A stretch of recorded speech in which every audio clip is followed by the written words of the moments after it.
Yes, hi there. Today what I'm talking about is moving your hosting to Veretekk hosting and how to set up your system.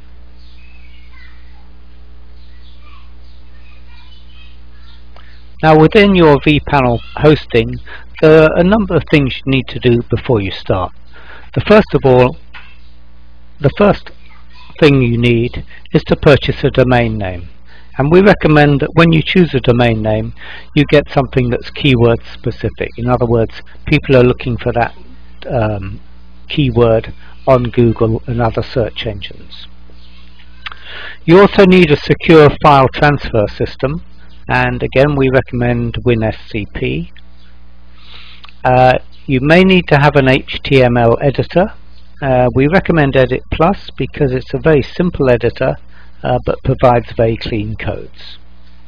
And we actually use Fantastico, which is included within the hosting to easily set up blogs. So in fact you probably don't need to know much about HTML in order to do that. Now the domains, as we've set them up within Veri hosting, we have them set in three places. The first one is the purchase domain, i.e. your .com or your .net or whatever that you purchase, and this is stored in public_HTML domain and then your domain name. Now the subdomains we actually store in a separate place because it makes it easier for your administration later on, and we store these in public under _HTML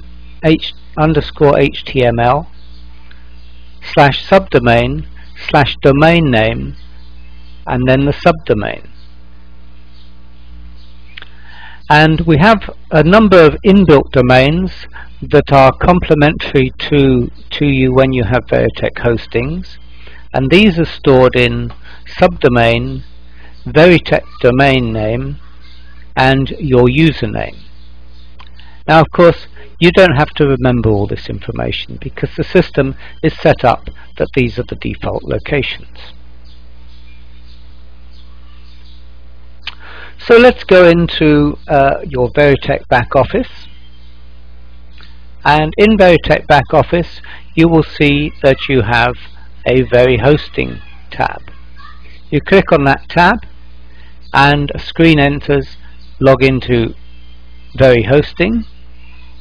Our name servers, if you have been hosting elsewhere, you will need to move the name servers to ns40.ewave.net and ns41.ewave.net. And our database server, where all your WordPress information and forum information etc. is held, is at ip10.5.5.32.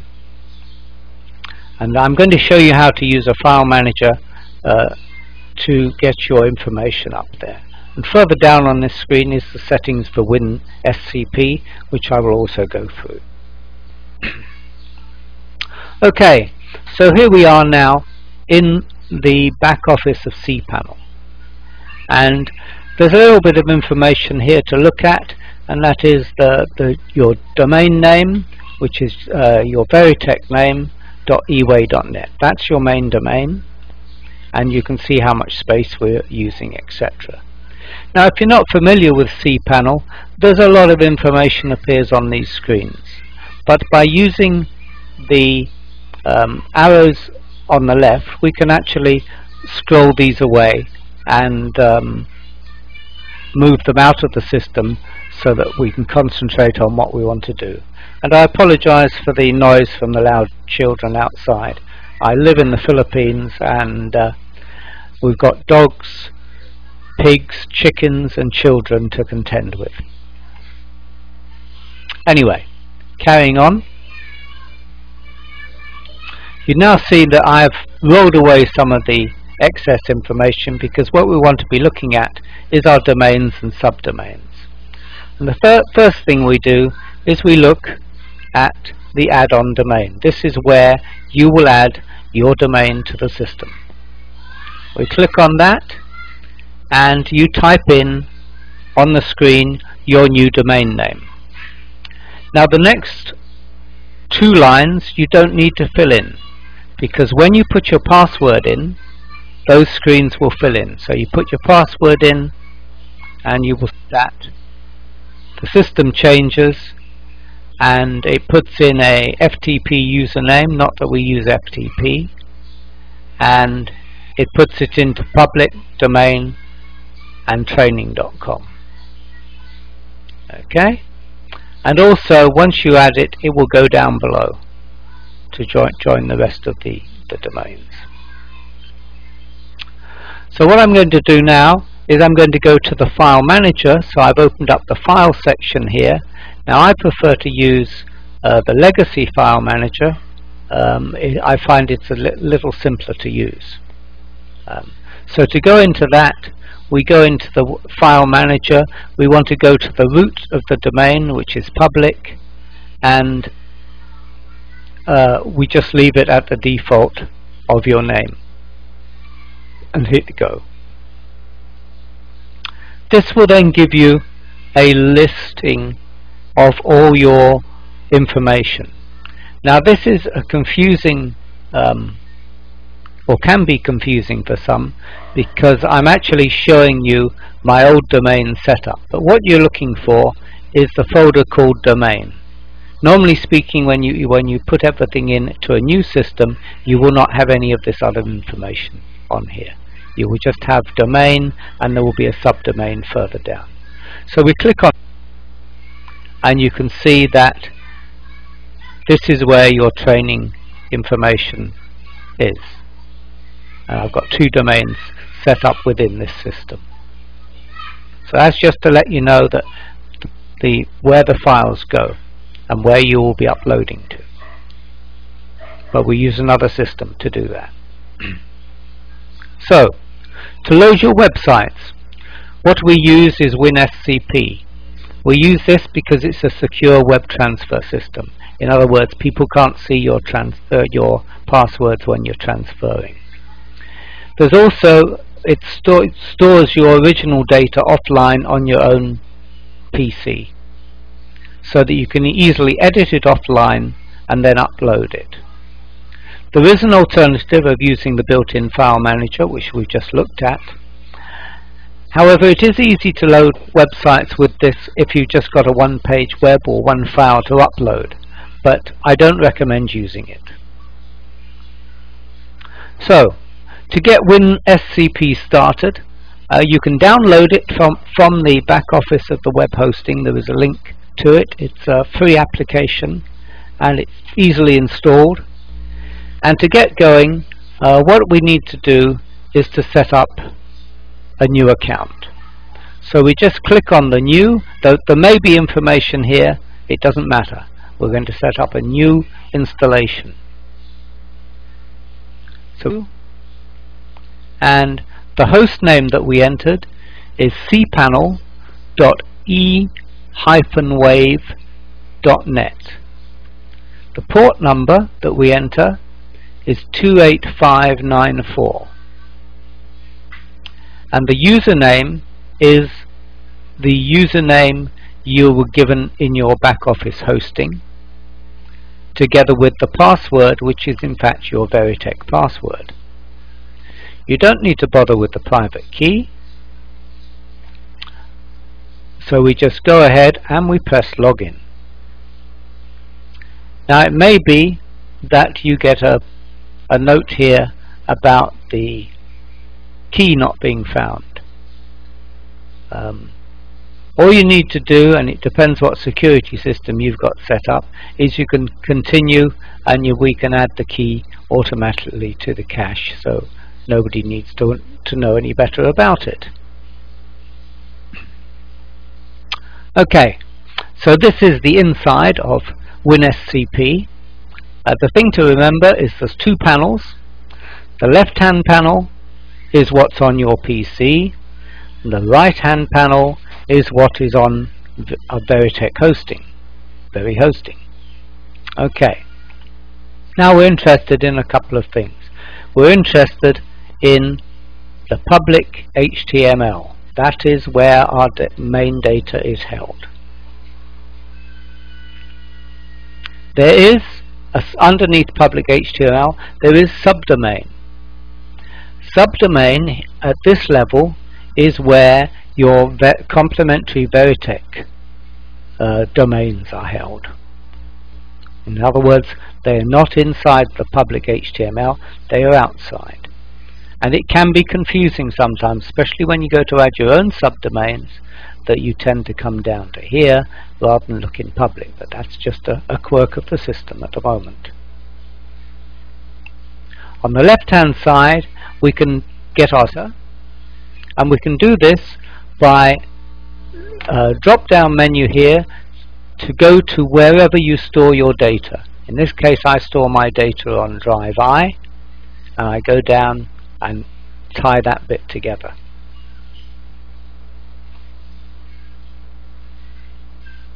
So I've gone into domains and I've got my two domains. So this is a view that I showed you earlier in the simple file system. Now we've got it here, and this is where I'm going to upload my data to training.com. Okay, on the left hand side what I've done is I've gone through my files and I've selected from my website subdirectory the information I want to put up there. I'm putting up some stuff about sonoranbloom.net. It's just a test data that I'm putting there to show the idea. And it's very simple to update. All you do is you highlight everything on the hand side that you want to transfer, and then you drag it to the right hand side. By doing that,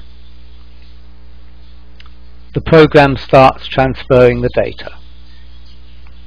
And as it proceeds, the arrows move across, and you can see that the data that's highlighted is still to be moved. This data has already been moved.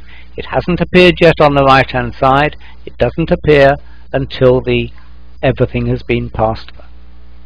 When it's passed over, it's got a complete copy of what you copied across. And you would then go and look online for your domain training.com, and provided you've set the name servers and the data's there, you should end up with a page. And this is a sample. It's a website for sale, and so it's just got a contact information.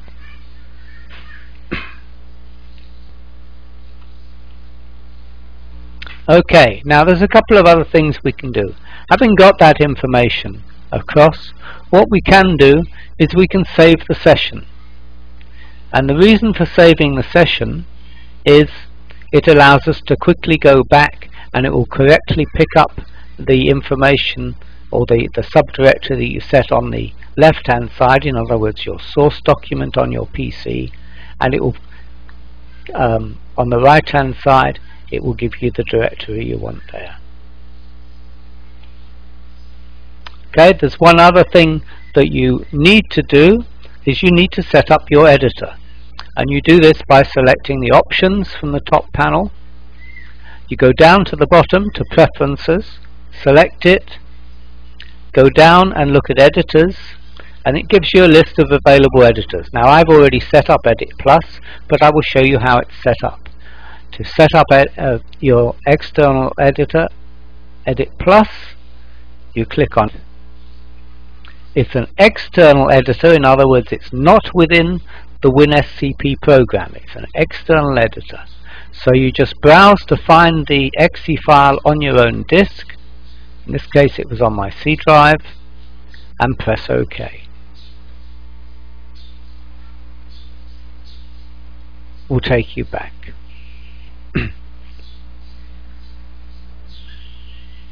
Okay, so that's showed us how to set up a domain. Setting up a subdomain is quite easy. Once you must have a domain first before you have a subdomain. So here what I'm doing is I'm putting in a keyword phrase for your subdomain, and that you select from this drop down list on the right which domain you want it to go to, and this bit here automatically fills in and puts it in the right place, and you create it.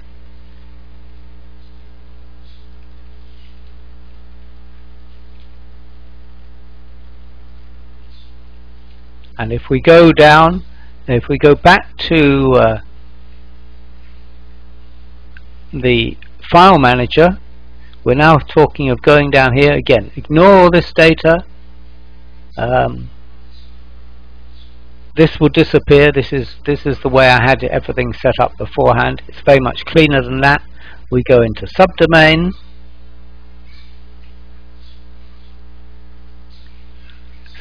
We will see our domain.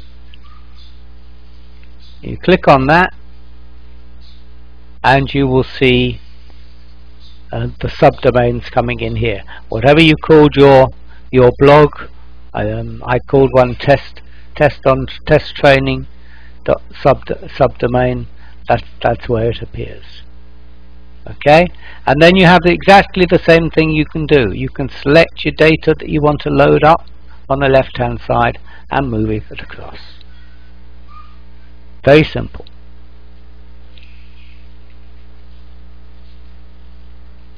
Now, Fantastico is an application within Very Hosting, and it's a quick way to add applications to domains or subdomains. Sorry about the typo. So you can add WordPress, forums, shopping cart, etc., etc. Back to the cPanel. This is something you'll be fairly familiar with after a while. Here's your cPanel, and Fantastico is actually down at the bottom. Again, notice I closed some of these off to fit them on the page. So we've been looking at the file manager in files, we've been looking at the domains here, and we're now looking down here at Fantastico. Click on, and it takes us into our back office. We want to click on WordPress,